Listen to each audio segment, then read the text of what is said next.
কেমন আছেন সবাই? ভালো আছেন তো? আমি মৌমিতা। #এনলেস সুইটের নতুন একটি ভিডিওতে সবাইকে অনেক স্বাগত জানাই।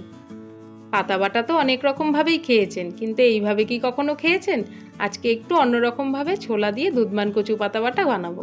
চলুন তাহলে রান্নাটা দেখে নিই। ভিডিওটা স্কিপ না করে দেখতে থাকুন। আশা করি আপনাদের খুব ভালো লাগবে।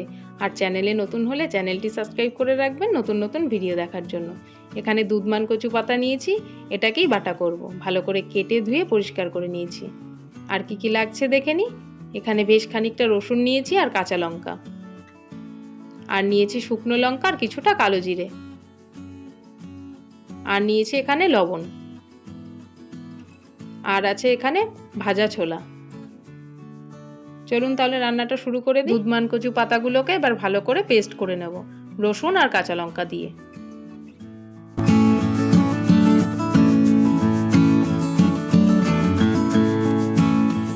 হয়ে গেছে পেস্ট। এবার রান্নার দ্বিতীয় ধাপে চলে এসেছি। কড়াই গরম হয়ে গেছে, কড়াইতে একটু সর্ষের তেল দিয়ে দিলাম। তেল গরম হয়ে গেছে, একটা শুকনো লঙ্কা ফোড়ন দিয়ে দিয়েছি, আর দিয়ে দেবো একটু কালো জিরে। ফোড়নটা একটু ভেজে নেব।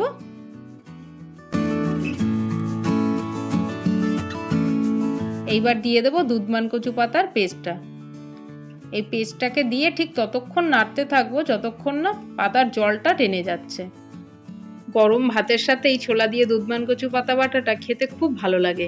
একবার আপনারাও এইভাবে করে দেখবেন, দেখবেন খুব ভালো লাগবে খেতে। এবার পাতাটাকে ভালো করে নাড়তে থাকবো।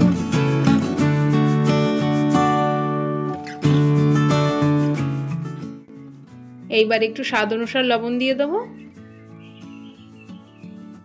এবার ভালো করে এটাকে মিশিয়ে নিয়ে আবার কিছুক্ষণ নাড়তে থাকবো যতক্ষণ না জলটা টেনে আসছে। দেখুন পাতা বাটার গায়ের থেকে জলটা খুব সুন্দর টেনে গেছে। এইবার একটু ভাজা ছোলা অ্যাড করব। এই ভাজা ছোলাটা চাইলে নাও দিতে পারেন, তবে এটা দিলে পরে স্বাদটা যেন দ্বিগুণ বাড়িয়ে দেয়। একবার এইভাবে করে দেখবেন, ছোলা দিয়ে দুধমান কচু পাতা বাটা খেতে খুব ভালো হয়। এবার হয়ে গেছে, এটাকে ভালো করে মিশিয়ে নিয়ে নামিয়ে দেব। গরম গরম ভাতের সাথে পরিবেশন করলেই ব্যাস, খাবারটা একেবারে জমে যাবে। ভিডিওটা কেমন লাগলো অবশ্যই কমেন্ট করে জানাবেন। ভালো লাগলে অবশ্যই লাইক শেয়ার করে দেবেন। চ্যানেলে নতুন হলে চ্যানেলটি অবশ্যই সাবস্ক্রাইব করে রাখবেন, বেল আইকন ক্লিক করে দেবেন।